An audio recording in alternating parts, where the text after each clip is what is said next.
कुछ हड्डियों का सर्जरी हुआ था, नी रिप्लेसमेंट सर्जरी। तो मैं घर पे ही बैठा था, 2009 जनवरी की बात है ये। और टेलीविजन एक बार चालू किया तो देखा एक बहन, पतले से बहन, आप समझ गए होंगे किसकी बात कर रहे हैं हम। वो काले से सोफा पे वाइट कपड़े पहने हुए, और वो प्रोग्राम तभी जस्ट शुरू ही हुआ था। शिवानी बहन हमारे, तो जो उनका मैंने सुना, मतलब लगा कि कोई ऐसे कोई वाइट, मैंने देखा नहीं था कभी वाइट कपड़ों में, बट दैट्स फाइन। वाइट कपड़े, आई मीन ऐसा कुछ इनहिबिशन नहीं है वाइट कपड़े क्यों पहने, ऐसा नहीं बोला जा रहा है।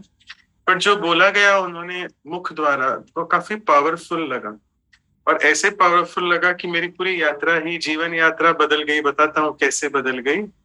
मुझे पता है ट्रांसलेशन है बैकग्राउंड में, तमिल में, तो होप मैं ज्यादा फास्ट नहीं हूं। मैं थोड़ा सा, क्योंकि इंटरनेशनल प्रोग्राम्स करते करते ट्रांसलेट कर, आप पूछो कि आत्मा सीखने वाले और थोड़े से सुपर स्पेशलाइज्ड भी हैं। तो जो सुपर स्पेशलाइज होते हैं ना, उनका थोड़ा ज्यादा ही पारा चढ़ा हुआ होता है, इन द सेंस कि उनको लगता है अरे आयुर्वेदिक क्या है, होम्योपैथी क्या है। तो हमारे अंदर भी वैसे थॉट प्रोसेस था। बट ये क्यों कहा जा रहा है? क्योंकि आयुर्वेदा में आत्मा का कॉन्सेप्ट है, और हमारे मॉडर्न मेडिसिन एलोपैथी में अभी भी लोगों को पता ही नहीं है आत्मा क्या है, ढूंढ रहे हैं। और ढूंढ रहे हैं इन द सेंस, अभी भी हम उसको कहते हैं कॉन्शियसनेस। अलग अलग टर्म्स यूज किए हैं उसके लिए। होम्योपैथी में कहते हैं लाइफ फोर्स, बट एलोपैथी में अब तक पता नहीं है। तो उसको हम ग्रेड करते हैं कि हमारी जो कॉन्शियसनेस लेवल है ना, कोई अगर समझो पेशेंट कोमा में होता है, तो उसका कोमा स्केल हम असेस करते हैं, उसको कहते हैं ग्लासगो कोमा स्केल। तो उस द्वारा हम असेस करते हैं, क्योंकि अभी भी पता नहीं है कि शरीर को चलाने वाली कौन सी शक्ति है। तो जब मैंने ये सुना शिवानी बहन के मुख द्वारा आत्मा, और ये फर्स्ट क्लास जो है, मन बुद्धि संस्कार, आत्मा का इतना स्पष्ट परिचय कि मन क्या है, सोचने की फैकल्टी, बुद्धि क्या है, निर्णय करने की फैकल्टी, संस्कार है हमने जो किया है एक्शन, उसकी फैकल्टी। तो मुझे लगा ये क्या है, ये ज्ञान, आई मीन ये कुछ तो यूनिक है बहुत। और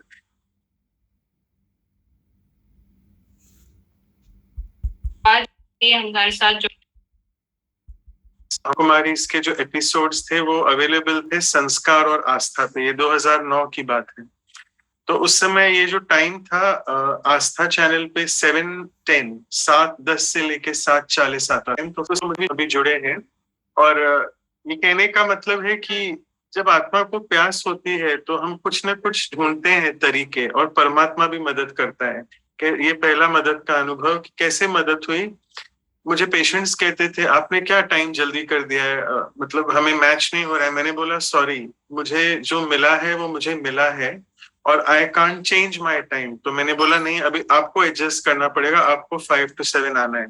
वैसे भी डॉक्टर्स अपॉइंट, मेरे अपॉइंटमेंट से ही पेशेंट्स आते हैं, इतनी कोई बहुत सारे पेशेंट्स नहीं होते, क्योंकि हम बच्चों के किडनी स्पेशलिस्ट हैं। तो काफी सुपर स्पेशलाइज है, तो हमारा क्वांटिटी वर्क नहीं होता है, क्वालिटी वर्क होता है। वरना हम सिर्फ 20 पेशेंट्स ही देख पाते हैं एक दिन में, 2 घंटे में, क्योंकि हर एक से बार बार बात करनी पड़ती है, काउंसिल करना पड़ता है, बड़ी बड़ी बीमारियां होती हैं इसीलिए। तो ऐसे यात्रा शुरू हुई 2009 में। तो पहली मदद की, आ, हम कह सकते हैं कि पेशेंट्स कम नहीं हुए कभी भी। हमें लगता है ना अरे हम अपना मिस कर रहे हैं, कुछ चेंज कर रहे हैं, नहीं। उल्टा पेशेंट्स उसके बाद बढ़े ही, क्योंकि आपने अपना लाइफ परमात्मा के लिए दिया है। अभी उस समय तो पता नहीं था कि परमात्मा को लाइफ दे रहे हैं, पर इसके बाद तो उड़े। उसके बाद तो फिर हम सेंटर पे गए, लोकल सेंटर नजदीक जो है, उनको फिर बोला, वहां पे बहनें कोर्स कराती थी कि हमें पता है कृष्ण द्वापर युग में नहीं आए हैं, आदि आदि, और वो भी बताते थे डिटेल्स। तो उन्होंने बोला आपको सब पता है? मैंने बोला हाँ मैंने किया हुआ है ऑनलाइन। ऑनलाइन वर्ड तो अभी आ रहा है, टेलीविजन पे किया हुआ है, तभी ऑनलाइन कोर्सेज नहीं होते थे।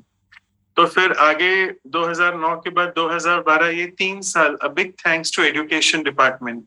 क्योंकि एक तो थोड़े हम एकेडमिकली डॉक्टर्स थोड़े स्ट्रांग होते हैं, और बहुत चाहना थी उस समय एजुकेशन विंग के, ये अच्छे अच्छे पीजी डिप्लोमास निकले थे। आई एम श्योर आप सबको पता है, आप लोगों ने भी किया होगा। तो 4 मेन जो हमने किए उन 3 साल में, पहला था PG diploma in value education spirituality.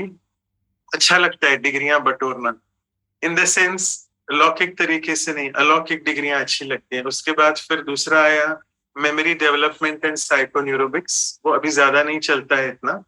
चौथी चीज आई फिर PG diploma values in health care, जो एक प्रोग्राम जिसका सुप्रिया बहन ने आपको मेंशन किया, और वो फिर डिप्लोमा भी बना। उसके बारे में डिटेल कहानी थोड़ा बाद में बताएंगे। और चौथा डिप्लोमा जो था MSc in hypnotherapy, counselling and hypnotherapy. तो ये सब की, क्योंकि जैसे जैसे ये करते गए तो इनमें जो भी ज्ञान है, हमारी जो एक सिस्टर डेनिस है, फ्रांस में है अभी, बट है यूके की नेशनल, इंग्लिश बोलने वाली, हिंदी भी अच्छा बोलती हैं। तो शुरू शुरू के जो books the value education spirituality के, उन्होंने लिखा है पूरा करिकुलम। और अगर आप पढ़ो, इंग्लिश में है सभी, तो मतलब आपके दिमाग के कपाट खुल जाएंगे कि स्पिरिचुअलिटी वास्तव में क्या है और हम क्या समझते थे। रिलीजन स्पिरिचुअलिटी काफी अलग है, और हम जो इतना धर्मों में अटके हुए हैं, ये मेरा धर्म, ये आपका धर्म, spirituality is definitely one step ahead उनसे। तो ये डिप्लोमास करने के बाद शायद से बाबा को लगा कि ये भी आत्मा तैयार है। तो 2012 में हमारा जो पुराना फ्लैट था, हम पूना में रहते हैं, तो मम्मी डैडी को कुमार भी है। बाबा ने कहा, मैंने कहा ना, बाबा ऐसे ही आत्माओं को पकड़ता है, इन द सेंस जो निर्बंधन है, बंधन मुक्त है, जो समय दे सकते हैं सेवाओं में। तो 2012 में हमारा जो पुराना फ्लैट है, तो ऑब्वियसली मेरे मम्मी डैडी के नाम पे ही है, तो मैंने उनको बोला मैं यूज करूं, वो रेंट पे था, रेंट मिलता था हर महीने कुछ ना कुछ। तो बाद में वो टेनेंट चला गया, तो मैंने बोला अब ये खाली पड़ी है, इसको हम यूज करें। बोला हाँ करो। किस चीज के लिए? तो मैंने वो neurobic meditation, 7 colour meditation, memory development, psycho neurobic healing, ये जो कोर्स था मैंने तभी तभी सीखा था। तो मैंने बोला मुझे ये सिखाना है और लोगों को, और मेरे पेशेंट्स को भी सिखाना है, तो कोई मुझे जगह चाहिए। तो मैंने ये शुरू किया। तो उन्होंने बोला हाँ क्यों नहीं। और मैंने बोला ऑब्वियसली मुझे चार्ज नहीं करना है, क्योंकि बीकेएस के हमारे सभी प्रोग्राम्स फ्री होते हैं। उनको पता था मैं एक दूसरे स्पिरिचुअल संस्था से था, बिलोंग करता था पहले, मैं उसका नाम नहीं लूंगा, बट मैं उस सत्संग पे भी जाता था और यहाँ पे भी आता था। मेरा वो एक 2009 टू 11 2 साल द्वंद चल रहा था। द्वंद इन द सेंस, मुझे पता था ज्ञान बीकेएस का मुझे अच्छा लगता था, बट मैं वहां भी जाता था हर संडे को, हर कोई भी स्पेशल प्रोग्राम्स हो तो वो बुलाते थे, बट मैं रिलेट नहीं कर पा रहा था उस चीज को, बिकॉज मुझे लग रहा था I am wasting my time honestly. मैं यहाँ क्यों जा रहा हूँ जब मैं रोज मुरली सुबह को पढ़ता था। I was very regular, I am still regular murli पे, थैंक्स टू बाबा। तो मुरली तो मिस नहीं कर सकते हैं। तो ज्ञान योग धारणा तो बहुत ही अच्छे थे। प्याज लहसुन छूट गया तुरंत, वैसे भी वेजिटेरियन थे, शुरू से ही वेजिटेरियन थे, क्योंकि जब से ज्ञान में आने के पहले 15 साल की उम्र से 10th स्टैंडर्ड में मैं साधु वासवानी मिशन से इन्वॉल्व था। तो काफी सारा वो वेजिटेरियनिज्म का प्रचार करते हैं। पूना में एक बड़ा मिशन, आप जानते होंगे, साधु वासवानी मिशन। और दादा वासवानी जो थे, दादा जशन, वो दादी जानकी के काफी क्लोज कांटेक्ट में थे, काफी अच्छे फ्रेंड्स थे वो। तो खैर आ जाते हैं। तो वेजिटेरियनिज्म तो पहले से ही था, बाकी प्याज लहसुन छोड़ना भी कोई बड़ी बात नहीं लगी हमें। तो जब ये यात्रा शुरू हुई तो सेवा तो कुछ ज्यादा की नहीं, इन द सेंस वाचा सेवा नहीं, कर्मणा सेवा तो सेंटर पे करते रहते थे। तो 2012 में जब ये मैं अपना जो गीता पाठशाला वहां पे खोला अपने फ्लैट में, तभी एक तरह से गीता पाठशाला नहीं पता था क्या है, मेडिटेशन सिखाने के लिए 7 कलर्स आदि आदि जो भी अलग अलग युक्तियों द्वारा एजुकेशन विंग के प्रोग्राम्स द्वारा वो शुरू किया। और उसके बाद फिर मैंने किसको बताया नहीं, वो बहुत चुपके से ब्रह्मा बाबा का पोस्टर, शिव बाबा का वो लगाया, उस फ्लैट को कन्वर्ट किया। एक हॉल में मुरली क्लास चलता था, फिर एक दूसरे रूम में बाबा का कमरा बनाया और किचन जहाँ भोग बनाते थे। बाय द वे हम भोग भी बनाते हैं, टोलियां आती हैं, सब खाना बनाने आता है। और सिंधी हैं, ब्रह्मा बाबा के क्लैन के हैं, तो सिंधी टोलियां भी आती हैं सब बनाने। तो वैसे यात्रा शुरू हुई। तो 2012 के बाद पता नहीं क्या हमारा पार्ट बहुत सेवा का ऐसे मतलब खुल गया, पता ही नहीं चला। इन द सेंस कि बहुत सारे इनविटेशंस आने लगे कि आप आके यहाँ कराओ, हमें सिखाओ। और 2014 में फिर हमारी ये विहासा की यात्रा शुरू हुई, आज से एग्जैक्टली 9 साल पहले। आप सबको डॉक्टर अशोक मेहता तो आपने सुना होगा, और उसके पहले हमने थोड़ा मेडिकल विंग ऑफ, जो हमारा मेडिकल विंग है राजयोगा एजुकेशन का, एजुकेशन विंग से तो हम काफी परिचित थे बिकॉज ऑफ जो डिप्लोमास किए थे। मेडिकल विंग से भी सेवाएं करते थे, कैंप्स थोड़े थोड़े छोटे लेवल पे ग्लोबल हॉस्पिटल में जाके पेशेंट्स देखना, किडनी कैंप्स ऑर्गेनाइज करना, वो चलता था। बट उस समय ये विहासा के बारे में कुछ पता नहीं था इतना। तो 2014 में डॉक्टर अशोक मेहता, अगस्त 2014, ऐसे ही मानसून के दिन थे और वो मुंबई में, हम पुणे में। तो उन्होंने कहा कि मैं ज्ञान सरोवर में था अगस्त में, एक माइंड बॉडी मेडिसिन कॉन्फ्रेंस जो आपको पता है मेडिकल विंग की चलती है, वहां आया था। तो उन्होंने बोला आप विहासा का प्रोग्राम अटेंड करो। मैंने बोला व्हाट इज विहासा? तो उन्होंने बताया, फिर मुझे समझ में नहीं आया, ना ही कोई इंटरेस्ट था उस समय। बट अगस्त में जब वो मुंबई में उन्होंने मुझे बोला आओ, तो मैं फिर अपनी इनोवा चलाता था और 8 में हमेशा भर के लेके जाता था गाड़ी। तो 7-8 प्रोफेशनल्स को भी लेके गया, 1-2 डॉक्टर्स थे। तो तभी ये मैंने जो फर्स्ट टाइम मॉड्यूल किया। अब मैं बताता हूँ विहासा क्या है, बट मैं पहले ये बता देता हूँ कि कैसे परमात्मा की मदद है ये भी। तो जब वो मॉड्यूल हमने किया पीस के ऊपर, शांति के ऊपर, तो बहुत अच्छा अनुभव हुआ इन द्वारा, इस प्रोग्राम द्वारा। और ये प्रोग्राम जो है विहासा, एक्चुअली ये शॉर्ट फॉर्म है, कई लोगों को पता नहीं है, एक्रोनिम है ये, values in health care a spiritual approach. Values in health care, VIH, आसा, अ स्पिरिचुअल अप्रोच। तो ये प्रोग्राम हमारी प्रिय दादी जानकी की प्रेरणा से बना है, आप सबको पता होना चाहिए ये। जब दादी ने सेवाएं की हैं 2007 तक, फ्रॉम 1970, ऑलमोस्ट 40-45 साल। तो एक बार वो एडमिट थी हॉस्पिटल में, 2000 की बात है। तो उन्होंने देखा कि डॉक्टर्स और नर्सेस राउंड पे आ रहे हैं, दादी को पूछ रहे हैं दादी how are you doing, how is your health. तो भले स्माइल दे रहे हैं बट प्लास्टिक स्माइल है, आप समझते हो प्लास्टिक स्माइल मतलब आर्टिफिशियल स्माइल। तो दादी ने कहा I am fine, how are you doing. तो वो कंफ्यूज हो गए कि हमसे क्यों पूछ रही है दादी, हम तो पेशेंट नहीं है, पेशेंट तो आप हो। तो दादी ने भाप लिया, दादी यूज्ड टू सेंस वाइब्रेशंस, कि भले आप ऊपर से स्माइल कर रहे हो बट आपके अंदर की स्थिति क्या है।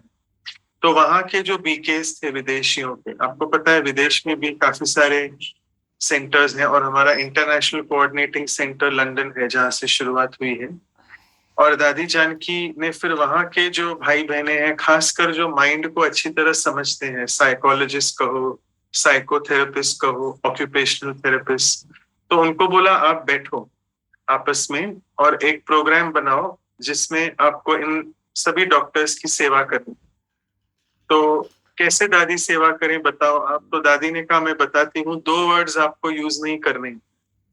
कौन से 2 वर्ड्स? आत्मा और परमात्मा। अरे अभी दादी आत्मा परमात्मा वर्ड नहीं यूज करें तो सेवा कैसे होगी? हमारा तो USP, unique selling point, Brahma कुमारियों का वही है।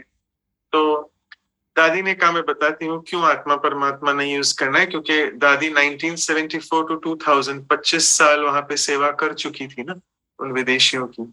तो दादी ने कहा अगर आत्मा वर्ड यूज करोगे ये भाग जाएंगे, बिकॉज वो भटकती आत्माओं से कोरिलेट करेंगे, वो नहीं समझ पाएंगे तो डरेंगे। और दूसरी चीज, परमात्मा में उनकी आस्था नहीं है, एक तरह से नास्तिक जो कहते हैं ना, एथिस्ट, मतलब with due respect to them, ऐसा उनके प्रति कटाक्ष नहीं हो रहा है, बट वो नहीं मानते हैं परमात्मा को। तो दादी ने कहा अभी ऐसे बिना ये वर्ड्स यूज किए सेवा करके दिखाओ। तो बोला दादी हमें तो नहीं पता, हम क्या करें आगे।